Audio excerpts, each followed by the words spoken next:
And welcome back to Real People with Stan Simpson. Morton Katz turned 100 years old this year, and he is still spry and working as a special public defender for the Connecticut court system.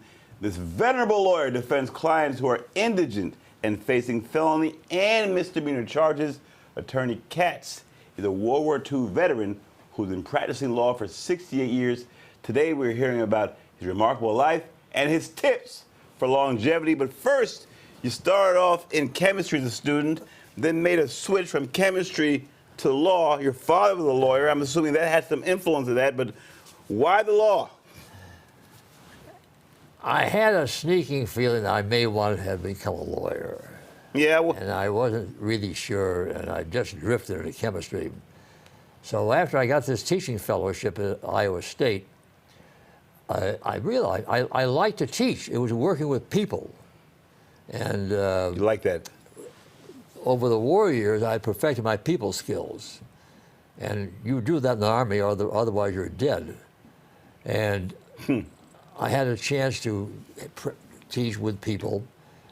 And I spent one day, I realized I didn't like the research. Right. What about people? Why? What is it about working with people that's so important for you and to be a lawyer? Why does that have to be there? I just had developed to a point where I like to work with people as opposed to hanging around a laboratory shuffling test tubes. Right. And I spent a day at the VA, the Veterans Administration, taking aptitude tests. And the examiner said to me, "You don't belong here. Get out of here. You should be with people. You should be in some of social work, law, medicine, dentistry, teaching, and what have you." And I just went up to the office there, and I resigned my fellowship and went to law school. Yeah. In those days, there was no SATs. Right. And if you had done your undergraduate at Connecticut, you were admitted automatically. Okay. How much influence did Dad have? Dad was a lawyer. Not much. He didn't talk much to you about being a lawyer? No, he didn't. He didn't try to influence me anyway. He wanted me to make my own decisions. Yeah. Now, you're also a World War II veteran. You're a licensed parachuter, right? You used to jump out of planes and parachute, and you served in World War II in North Africa. And what was that experience like for you, being in World War II? And thank you for your service, by the way. Well, I've been commissioned. I did this with my eyes wide open. There'd be a day when I have to serve somewhere. I was very fortunate. The Army was smart. The training I had to that point was negligible, nothing at all. So, in general, those who were called up from the Reserve and the National Guard were sent to the service schools of their particular branch of service. Right. I was sent to the Army, the infantry school of Fort Benning, to take the basic officers course down there. It was great traiing. They knew the infamous Fort Benning, right? Infamous down there. They're tough on you, right? It was not just tough, but they went ahead and they ran a lot of rackets on the students. We were supposed Mind games. We were supposed to get these helmet liners for training. Well, we didn't. The supply sergeant had got a bunch of these floppy blue denim hats they used for prisoners in the stockade, and we had to buy them from the supply sergeant for $1 apiece. And they worked all kinds of rackets on us. Right. But I survived that, and we had a talk one night from the notorious Major Schinberger from the Airborne. And he told us about all this new business, the paratroopers, big opportunities for promotion, and all the new service and so forth. And you want to sign up, right to this headquarters in Alabama. And he went on. At the end of the evening, he said, "Just for attendance purposes, would you sign this roster?" Now, if you've spent one day in the Army, you know what's coming. Just sign right here, right? Don't read anything, sign it. All of us who signed the roster were in orders for the jump school. I didn't have the nerve to back out, but it was good. It was good. So you learned how to jump. I survived.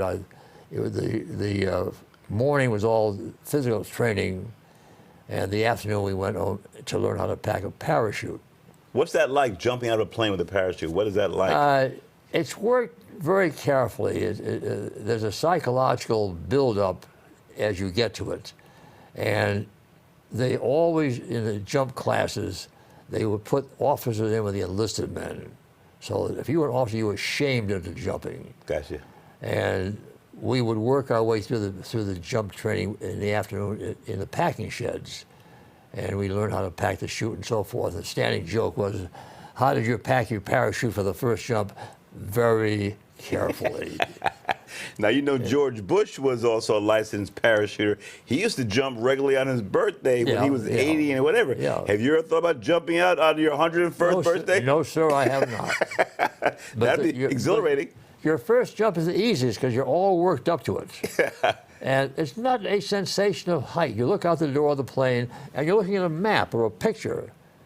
Mountain climbing is worse because you look at it, you see that rock wall falling away from under you. Right. I went to the Army Mountain Training School, and it was tough because you look out there, there's this. Right. But so how many times did you jump? We had 5 training jumps, for which we packed our own parachutes. Wow. I was assigned to the 502nd Parachute Infantry at Fort Benning. I was there about 6 weeks. We had maybe 3 jumps. Mm. And then when I was in North Africa with the 509, I think we had maybe 2 or 3 training jumps. And you retired as a colonel or lieutenant, right? As a colonel?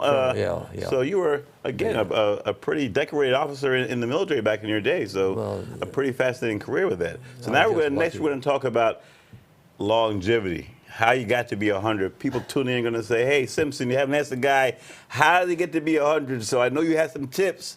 We're going to get into your tips for longevity, how you got to be where you are, and sharing with our audience. So stick around some more. We got more folks with Morton Katz. We'll get final thoughts from the venerable lawyer. He turned 100 years old recently, and he is still energetic and working. Next, we'll talk about his tips, 5 tips on living to be 100. You don't want to miss that. Stick around. You're watching Real People with Stan Simpson.